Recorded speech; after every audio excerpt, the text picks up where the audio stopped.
Have you ever felt like a ghost in your own life?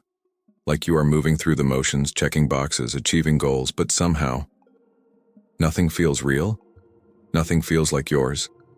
You wake up every morning with this gnawing sensation in your chest, this voice whispering, there has to be more than this. So you search. You read the books, watch the talks, scroll through the feeds of people who seem to have figured it all out. And they all say the same thing, don't they? Find your purpose. 3 words, repeated so often they have become gospel. The answer to everything. The key to fulfillment, success, happiness. If you are lost, find your purpose. If you are anxious, find your purpose. If you are empty, directionless, disconnected, find your purpose. And so you try. God, do you try? You journal, you meditate, you take personality tests and career quizzes. You analyze your childhood dreams and your current skills. You ask yourself the big questions. What am I meant to do? What is my calling? What was I put on this earth for? But here is what nobody tells you. Here's the truth that is buried beneath all the motivational quotes and the Instagram infographics and the 5-figure courses promising to help you discover your one true path. That search? That desperate hunt for a singular predefined purpose?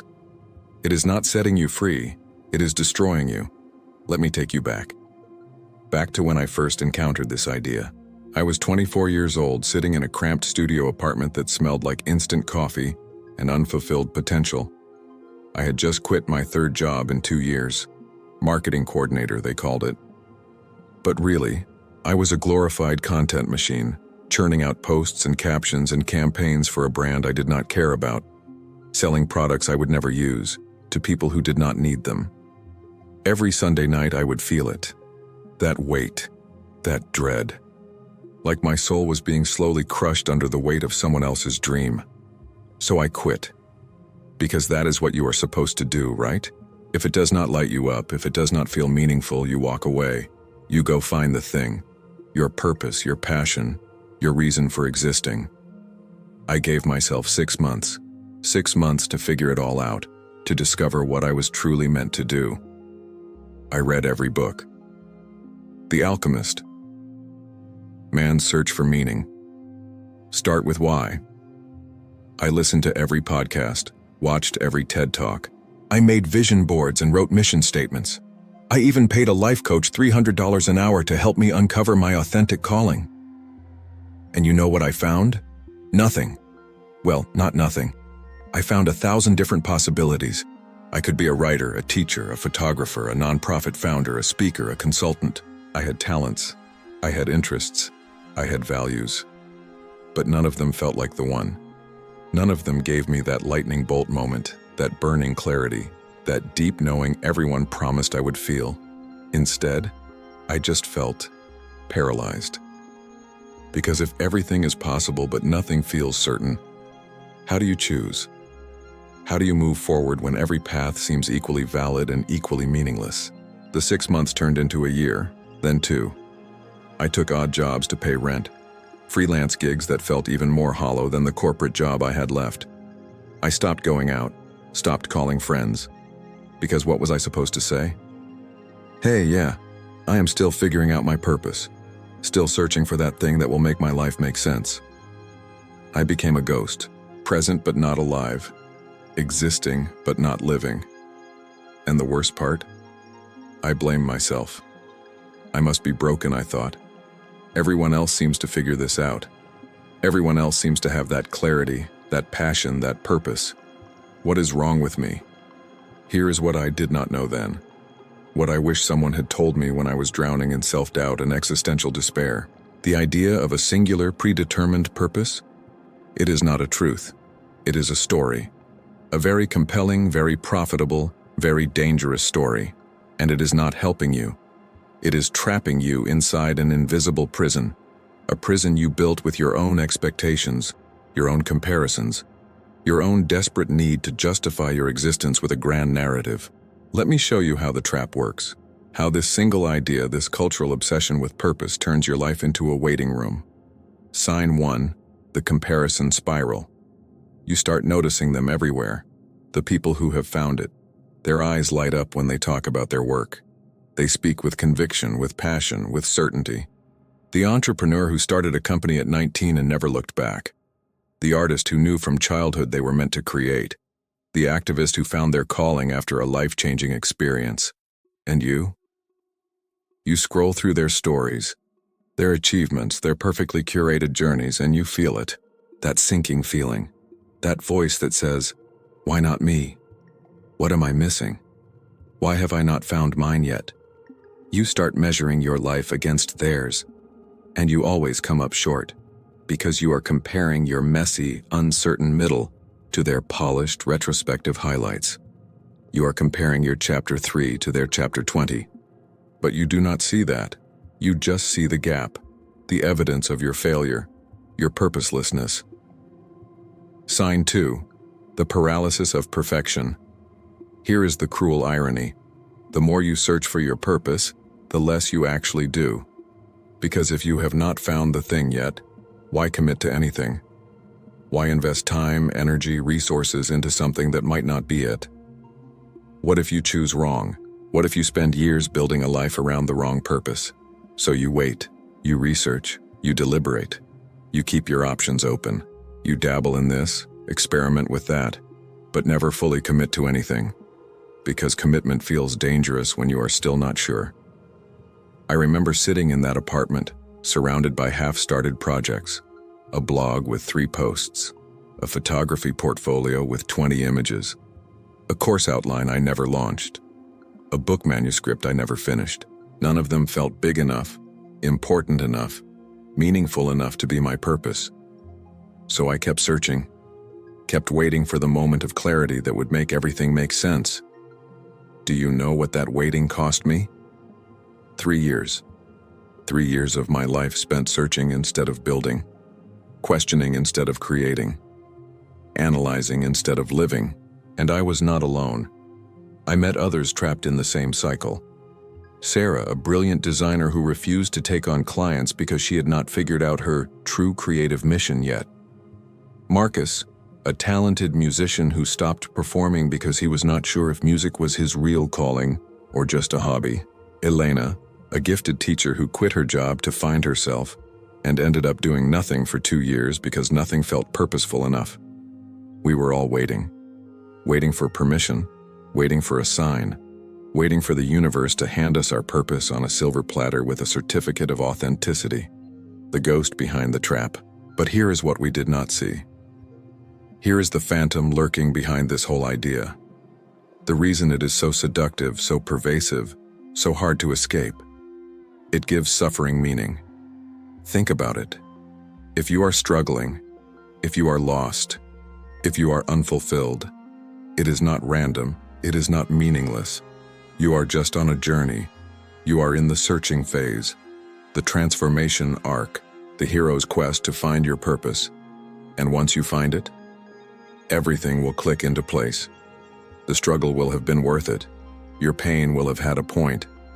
It is a beautiful story. It is also a lie. Because what happens when you never find it? What happens when year after year passes and you are still searching, still waiting, still trying to decode the secret message the universe supposedly left inside you? You start to believe you are broken, defective, missing some crucial piece of your humanity that everyone else was born with. The idea that was supposed to save you becomes the thing that slowly erodes your sense of self-worth, your confidence, your belief that you have any right to take up space in this world unless you can justify it with a capital P purpose. Subscribe to this channel if you have ever felt like a ghost in your own life. If you have spent more time searching for meaning than actually creating it, you are not alone. And I promise you, by the end of this video, you will see the way out. The moment everything changed for me happened in the most unremarkable way. I was 31 years old, 7 years into my purpose quest, 7 years of searching, striving, second-guessing every decision. I had just finished another self-help book, another promise that this framework, this method, this approach would finally help me figure it all out. I closed the book, put it on the pile with the dozens of others, and felt nothing, just exhaustion. Deep, bone-tired exhaustion. And then my phone rang. It was my younger sister, Claire. She was crying. Not sad crying, frustrated crying, angry crying. She had just been passed over for a promotion at work, again. And she was venting, raging about how unfair it was, how hard she had worked, how much she had sacrificed. And then, through the tears, she said something that stopped me cold. At least you are free. At least you are following your dreams, searching for your purpose. I am just stuck in this meaningless job, wasting my life. I sat there, phone pressed to my ear, and I felt something crack inside me. Because that is what she saw. That is what everyone saw. The brave one, the seeker, the person who had the courage to reject the conventional path and go searching for something more. But that is not what my life looked like from the inside. From the inside, it was 7 years of nothing, 7 years of waiting, 7 years of watching everyone else move forward while I stood still, paralyzed by the tyranny of needing every step to mean something. I looked around my apartment, still small, still cheap, still temporary, because how could I commit to a place, a career, a life, when I had not found my purpose yet? I thought about the opportunities I had turned down, job offers, collaborations, relationships, all dismissed because they did not fit into the grand narrative I was still trying to write. I thought about the things I actually enjoyed doing, writing, teaching, helping people solve problems. But I had dismissed them as not purposeful enough, not big enough, not transformative enough, not the one. And then it hit me, the devastating, world-shattering truth. I did not need to find my purpose. I needed to admit I had wasted 7 years of my life searching for something that does not exist. Let me be very clear about what I am saying here.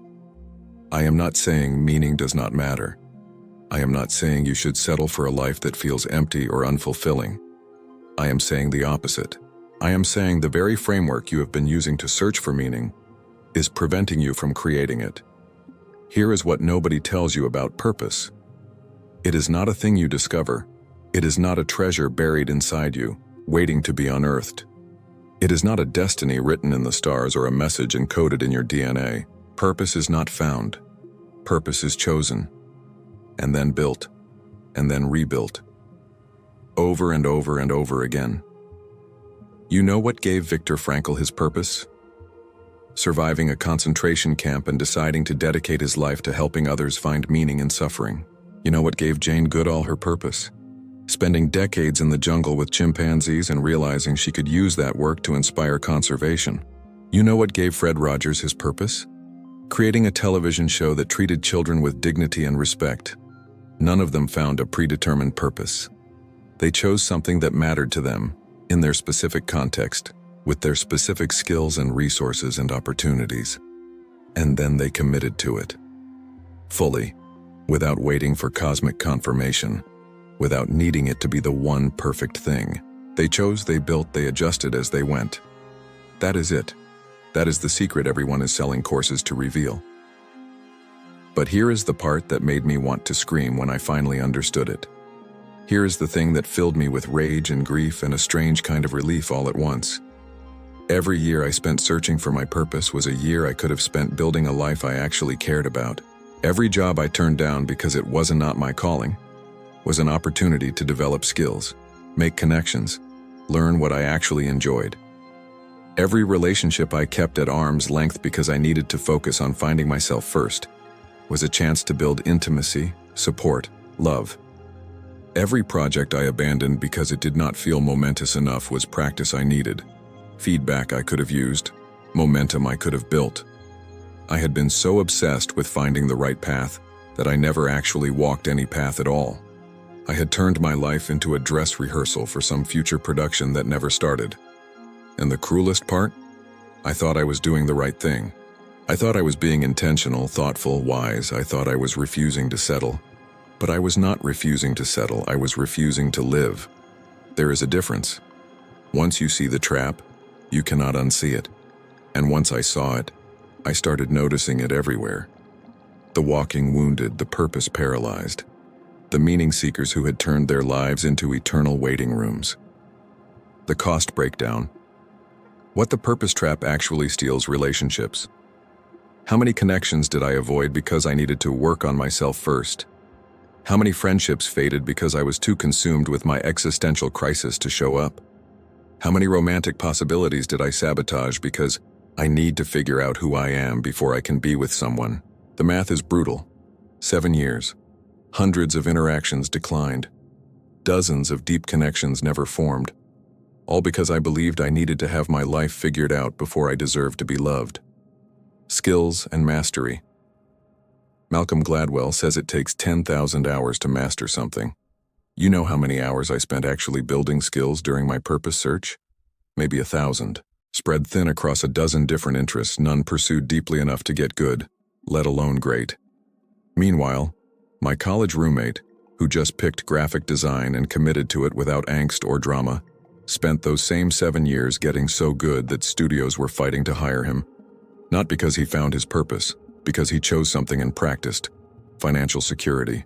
7 years of freelance gigs, part-time work, holding space for my purpose to arrive. 7 years of no retirement contributions, no savings, no investment in my future. Because how could I commit to a career path when I had not found my calling? The result? I was 31 and financially in the same place I was at 24. Except now I was older, more tired, and watching my peers buy homes and start families while I could barely afford rent. Mental health. The anxiety was constant. The self-doubt was corrosive. Every day I woke up without clarity felt like evidence of my failure. Every person who seemed certain about their path felt like a mirror reflecting my inadequacy. I developed insomnia. I stopped exercising. I stopped taking care of myself. Because what was the point of maintaining a body and mind that had not found their purpose yet? But here is what finally broke me out of the trap. Here is the moment the prison walls became visible, and I realized I could walk through them. I was at a coffee shop, working on yet another purpose discovery exercise from yet another book, and the barista, a woman in her 60s with kind eyes and weathered hands, asked me what I was working on. I told her. I explained the whole thing, the search, the struggle, the need to find my calling before I could really start living. She listened, and then she said something that felt like a slap and a salvation at the same time. Honey, I have been making coffee for 40 years. I did not start because it was my purpose. I started because I needed a job. But I chose to care about the people I serve. I chose to master my craft. I chose to create little moments of warmth in strangers' mornings. Did I find my purpose? No. Did I build a meaningful life? Yes, there is a difference.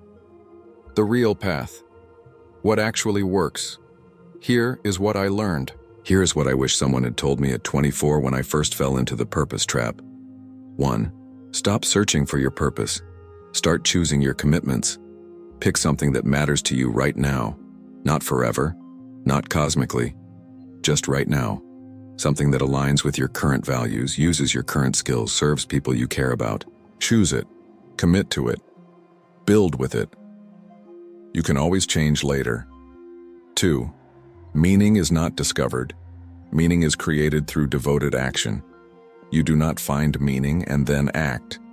You act, and meaning emerges from the engagement, the mastery, the impact. Every person I know who lives a deeply meaningful life did not start with clarity. They started with curiosity and commitment. The meaning came later. 3. You can have a purposeful life without having a purpose. You can care deeply about your work without it being your calling. You can find fulfillment in relationships, in craft, in service, in learning, in beauty. Purpose is not singular. It is plural. It is contextual. It is evolving.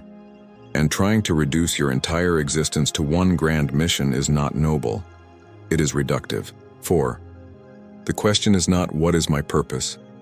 The question is, what do I want to build? Who do I want to help?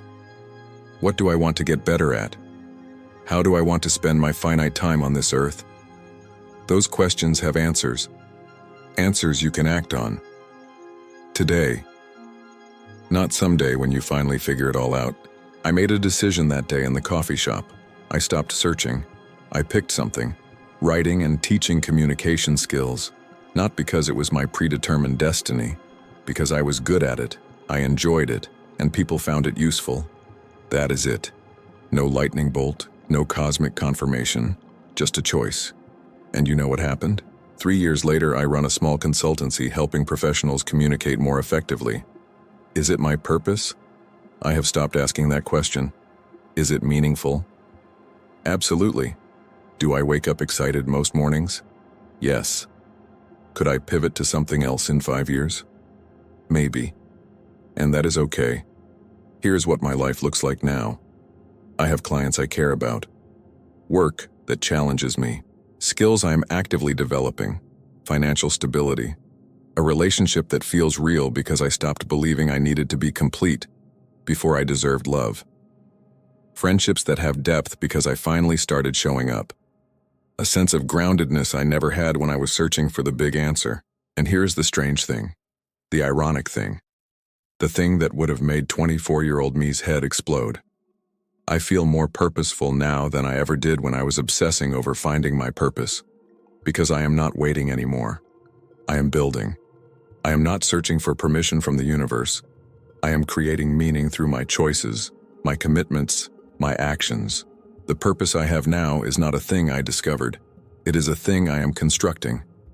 Day by day, project by project, relationship by relationship. And it changes. It evolves. As I grow, as my context shifts, as new opportunities emerge. And that is not a bug. That is the feature. That is what being human actually is. The two truths I wish I had known. First, you do not need a grand reason to exist. You need a reason to get up tomorrow, and the next day, and the day after that. Those reasons can be small. They can be simple. They can change. But they have to be real. Not some abstract destiny you are trying to decode. Actual things you care about, actual people you want to help, actual skills you want to develop. Start there. Build from there. Second, the opposite of purposelessness is not purpose. It is engagement. It is showing up fully to your life as it actually is, not as you wish it was, not as you think it should be, as it is, and choosing to care, choosing to contribute, choosing to commit, even without certainty, especially without certainty. If you are watching this video because you have been trapped in the purpose search, I see you. I was you. And I want you to know, you are not broken. You are not behind. You are not missing some secret everyone else has. You have just been sold a story that does not work. A framework that turns your life into a perpetual audition for a role that does not exist. So here's my invitation. Not a call to action. An invitation to freedom. Stop searching. Start choosing. Pick something. Anything. Something that feels good enough, useful enough, interesting enough for right now. Commit to it. Not forever. Just for now. Build with it. Get good at it. See where it leads. You can always adjust. You can always pivot. But you cannot build anything while you are still standing in the waiting room, hoping someone will tell you which door to walk through. Your life is not a puzzle to solve. It is a canvas to paint. And you do not need to know what the final image will look like before you start. You just need to pick up the brush. If this resonated with you, leave a comment. Not with your purpose, with your next commitment. The thing you are going to choose. The thing you are going to build. Let us stop searching together. Let us start living. The purpose trap is real. It is pervasive. And it has stolen years from too many brilliant, capable people who believed they needed cosmic permission to build a life they care about. You do not need permission, you never did, you just need to choose and then begin.